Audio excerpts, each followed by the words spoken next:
Ladies and gentlemen, across America and around the globe, welcome to the AGN TCL Streaming News Network, home of America's good news to the world.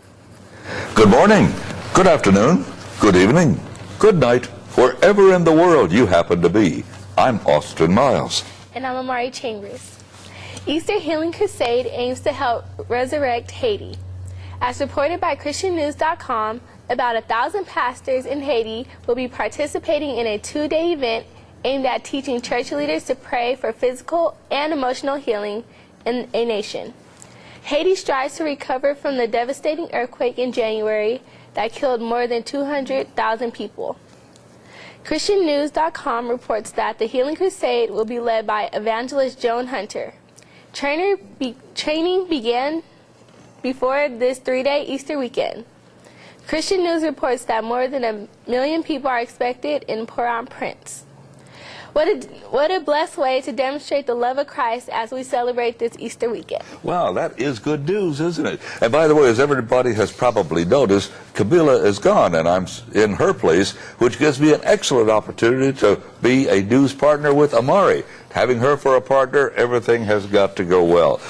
Well, this is something about children witnessing the power of prayer in an orphanage overseas. And it came out of Mission Network and is given to me by Breaking Christian News. They're a very good news site.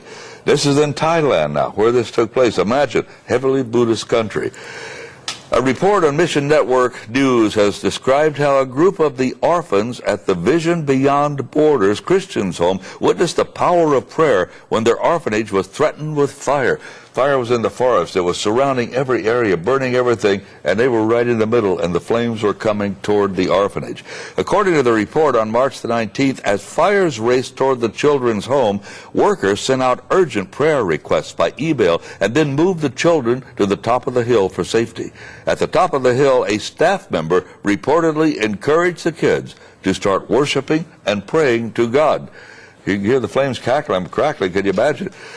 Though Thailand is in the midst of their dry season, the report noted that they trusted God to send rains. Just before the orphanage was totally surrounded and the flames moving in, the sound of thunder was heard, and less than an hour later it began sprinkling, then pouring rain until the fires were extinguished. Boy, what a testimony of America those children in Thailand are going to have to talk about. Yes. That reminds me of the movie Faith Like Potatoes. Oh, yes. And his barn was catching on fire, and he's like, I'm going to pray, and I'm going to pray, and there behold the rain. That's right. Yes, exactly. And so it's really a thing that does happen. Yes. Now, I have a story that the Easter meaning is still unclear to many Americans. While Christians are in the midst of celebrating Easter weekend, there are still many who don't know the true meaning. According to a Barna survey reported by Christian Examiner, Americans celebrate Easter, but many of them are still unclear of the underlying reason for the occasion. Christian Examiner also reported that most people who celebrate Easter and understand the resurrection of Christ are not likely to invite non-church friends to worship. As quoted by David Kinnerman, the president of Barna, realistically, if all of the people who said they would bring unchurched people with them on Easter were to follow through, America's churches would and couldn't handle the overflow. The study, based on telephone interviews with roughly 1,000 adults in February, found that 67% of the respondents mentioned some type of vested religious element in Easter, including that it's a Christian holiday or it's a special time for church attendance. The survey also disclosed a few alarming beliefs. As reported, 2% of Americans said that Easter is about the birth of Christ. Another 2% indicated that it was about the rebirth of Jesus, and 1% said that it is a celebration of the second coming of Jesus. Obviously, this survey study indicates that Easter needs to include more outreach and inclusion and less about the celebration of eggs. As you celebrate Easter this weekend, take time to share this information with your neighbor, family member, or even someone in the grocery store. Tell them the true meaning of Easter. I'm Amari Chambers. Well, I know you are, but I got a story for you. Oh, I'm so sorry. That's okay, because you were written for the story. I was enchanted by it, too. And by the way, for those people who don't know what Easter is all about, perhaps they should take some massive doses of lecithin. I've got a story here that Ed Berkey, Reverend Ed Berkey, who is retired now, living in Florida, and a friend of mine, sent to me about a hut that burned up. The only survivor of a shipwreck was washed up on a small, uninhabited island. He prayed fervently for God to rescue him. Every day he scanned the horizon for help, but none seemed forthcoming.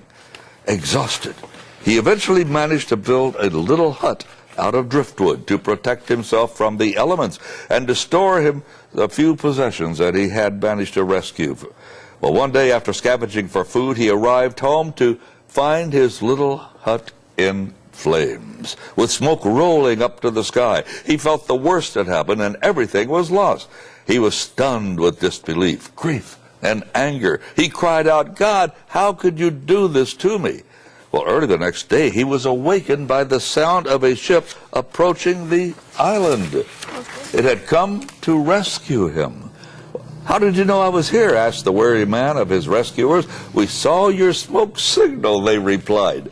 The moral of this story, it's easy to get discouraged when things are going bad, but we should not lose heart, because God is at work in our lives, even in the midst of our pain and suffering. Remember that the next time your little hut seems to be burning to the ground, it just may be a smoke signal that summons the grace of God. I'm Austin Miles. And I'm Amari Chambers. God bless you. And may all your prayers be answered. Amen.